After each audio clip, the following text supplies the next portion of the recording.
All right, Kyle Shanahan speaks on some details on quarterback two and how it's all going to play out. That in just a second, but we're brought to you by Pig in a Pickle, the best barbecue in Northern California. Check them out in Emeryville or Corte Madera. They're open 7 days a week in both spots from 11 a.m. till 8 p.m. or until they run out.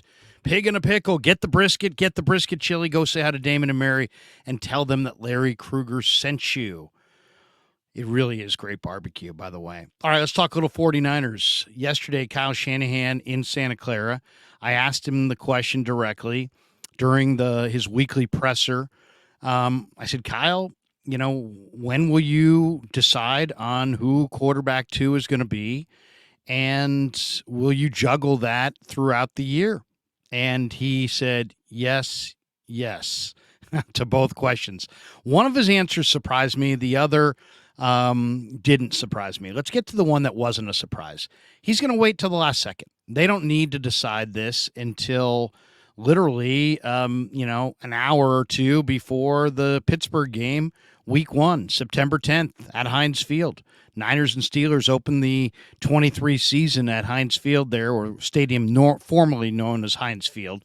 And so he'll decide then. He doesn't need to decide before then, and he's not going to decide before then. He'll announce it at that point, who's going to be the quarterback two. Now, just because he picks quarterback whomever, Sam Darnold, let's say, as quarterback two, don't think that means that Sam has beaten out Trey Lance for the second quarterback duties with the 49ers, because when Kyle said yes and yes, well, the second question was the more surprising answer, which is that he's actually not going to name a quarterback two and go with it. He's going to name a quarterback two for week 1, and then they'll play it by ear. He's not going to commit to Sam Darnold. He's not going to commit to Trey Lance as quarterback two. He's going to play it as it comes. At least that's the indication that we got from Shanahan when I asked him this question yesterday. And then I followed up and I said, so you're open to juggling who is your second quarterback, the replacement for Brock Purdy, as the season goes? And he said, yeah, I am. So I think more than anything, he wants to do a couple things. One, he doesn't want to tie himself into any scenario. Two, he wants to keep the competition going. He thinks, iron sharpens iron. And get these guys on edge by having them continue to compete. Don't award Sam Darnold the number 2 job. Don't award Trey Lance the number 2 job. Just say, hey, it's an open competition. This week, it's going to be Trey Lance. But next week, it may be Sam Darnold. And the following week, it may be Trey Lance. And I think it could have something to do with their opponent. It could have something to do with who he wants playing scout team quarterback. It could have something to do about, the relative health of each quarterback that week. Obviously, if you're not playing, you're probably not going to get hurt, but you could always get hurt in practice. And he just wants to leave his options open. I mean, that's what I got out of that. He doesn't want to say, yep, Sam Darnold is the guy, and then have Trey Lance be in a quarterback 3 scenario all year long with this, I'm only going to play if Sam and Brock both go down. At the same time, he probably doesn't want to do that to Darnold either. Name Trey the number 2 quarterback, and then Darnold sitting there, well, I'm only going to play if Trey and Brock both get hurt. What's the likelihood of that? So you want to keep both guys grinding. You want to keep both guys working. You want to keep both guys focused. Competition is the backbone of what's made this country great.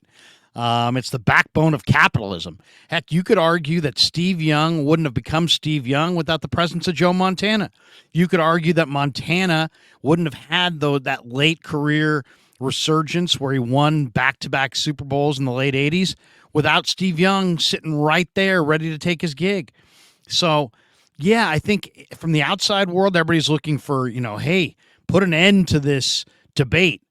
But is it really in the 49ers' best interest to put an end to the debate? Probably not. It's probably in their best interest to keep everybody on edge and competing and fighting and, trying to win that second job.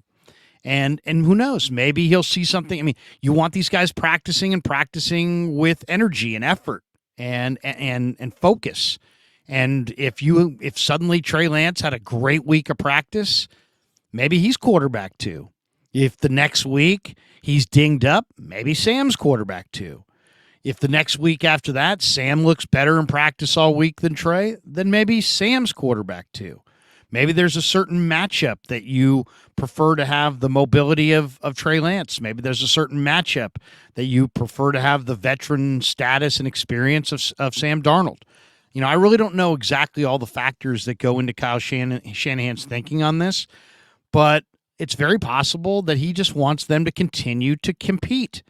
And it's probably a good thing. It's probably a good thing. So what do we get out of the presser from Kyle Shanahan? Well, he's going to wait until the last second to name his quarterback 2 behind Brock Purdy. We know Purdy's QB1. We won't know until the morning of Niners-Steelers on the 10th of September who quarterback 2 is. And when we get that news, it's not official and it's not long-lasting and it's not, hey, you're quarterback 2 for the year. It's your quarterback 2 for the moment. And the competition will continue throughout the season. So there you go. Some insight into Kyle Shanahan and his thinking, at least, on his quarterback room. All right, hope you enjoy the video. Thanks to Pig and a Pickle for being the title sponsor of The Krug Show. And thanks to all you guys for supporting The Krug Show on YouTube.